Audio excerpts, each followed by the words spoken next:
Library cess పైన కోర్టులో PAL ఒకటి రన్ అవుతుందండి.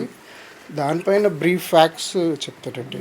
మేము కొందరు హిందూ న్యూస్ పేపర్లో ఒక ఆర్టికల్ న్యూస్ ఐటమ్ వచ్చిందండి 15లో అరౌండ్ న్యూస్ ఐటమ్ వచ్చింది. దాంట్లో cess libraries around 200 crores pending ఉన్నాయని. ఆ ఆర్టికల్ ఒక ఆర్టీఏ రిప్లైకి ఇన్ఫర్మేషన్ అండి. RTA application sir Sudhakar sir గారు ఫైల్ చేశారు. సో ఆల్రెడీ మీ అందరికీ తెలుసు అది పబ్లిక్ లైబ్రరీస్ అనే స్టాచ్యుటరీ ప్రొవిజన్ అండి 1960sది. దాంట్లో స్పెసిఫిక్గా లైబ్రరీస్కి ఫండ్స్ గురించి మన ప్రాపర్టీ ట్యాక్స్లో 8% అలొకేట్ చేయాలని ఉందండి స్టాచ్యుటరీ ప్రొవిజన్. కాబట్టి కలెక్షన్ అవుతుంది, ప్రాపర్టీ ట్యాక్స్తో పాటు 8% కలెక్షన్ అవుతుంది, కానీ దాన్ని ట్రాన్స్ఫర్ అవ్వట్లేదండి లైబ్రరీసెస్కి. సో ఇప్పుడు అరౌండ్ 200 crores డ్యూ ఉన్నాయి as per RTA reply. So ఇది యాజ్ పర్ యాక్ట్ లేకుండా ఇంకొక జీవో కూడా ఇష్యూ చేశారండి. ఏంటంటే మనం ఎప్పుడైతే ప్రాపర్టీ ట్యాక్స్ పే చేస్తామో ఆటోమేటిక్లీ మీ సేవ నుంచి 8% ట్రాన్స్ఫర్ కావాలి. కానీ దీంట్లో జిహెచ్ఎంసీ అఫీషియల్స్ ఇంటర్ఫియర్ అయ్యి, అంటే వాళ్ళకి ఏం అథారిటీ లేదు లైబ్రరీ యాక్ట్స్ ప్రకారం, కానీ వాళ్ళు ఇంటర్ఫియర్ అయ్యి ఆ ఫండ్స్ని స్టాప్ చేస్తున్నారండి వాళ్ళు వితౌట్ ఎనీ అథారిటీ. ఆ జీవోని కూడా స్టాల్ చేస్తారు. సో దాన్ని క్వశ్చన్ చేస్తూ పిఐఎల్ ఫైల్ చేశామండి. దాంట్లో కౌంటర్స్ చేశారు. On behalf of public libraries department కూడా ఈ పిఐఎల్ని అలౌ చేయమని అన్నారండి. ఒక జిహెచ్ఎంసీ కొంచెం అపోజ్ చేస్తుంది.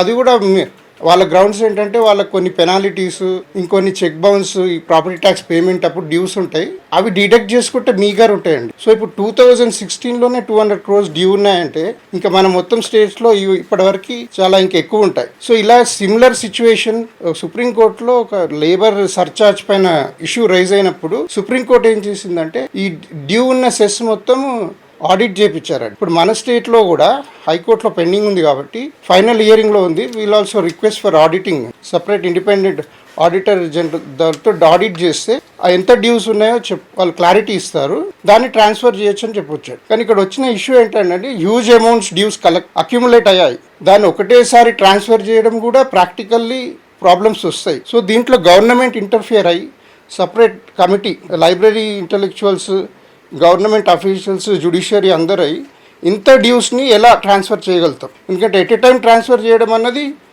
పెద్ద ప్రాబ్లం అవుతుంది. సో దీంట్లో గవర్నమెంట్ ఇంటర్ఫియర్ కమిటీ ఫామ్ చేసి ఆ డ్యూస్ని అన్ని అకౌంట్ చేసి ట్రాన్స్ఫర్ చేస్తే అన్ని స్టేట్స్లో, హైదరాబాద్లో వరల్డ్ క్లాస్ ఇన్ఫ్రాస్ట్రక్చర్తో లైబ్రరీస్ కన్స్ట్రక్షన్ చేయొచ్చండి. సో ఇది ఫైనల్ స్టేజ్లో ఉంది.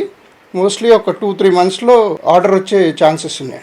దీంట్లో కేసు యొక్క ఇంపార్టెన్స్ చూసి సీజే గారు ఒక సీనియర్ కౌన్సిల్ అమికస్ క్యూరీని కూడా అపాయింట్ చేశారండి. అమికస్ క్యూరీ అంటే ది ఇష్యూస్ పైన కోర్టు బెంచ్ వారికి అసలు ఇష్యూ ఏంటని, ఈ ఇష్యూ ఇంత హ్యూజ్ అమౌంట్స్ ఉన్నాయి కాబట్టి సీనియర్ కౌన్సిల్ అమికస్ క్యూరీ కూడా అపాయింట్ చేశారు.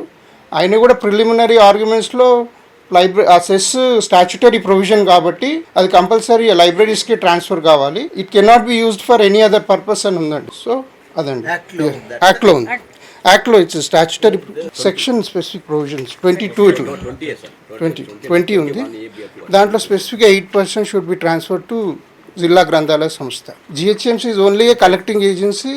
ఎందుకంటే ఆల్రెడీ వాళ్ళ దగ్గర ఇన్ఫ్రాస్ట్రక్చర్ ఉంది ప్రాపర్టీ ట్యాక్స్ కలెక్ట్ చేసేది.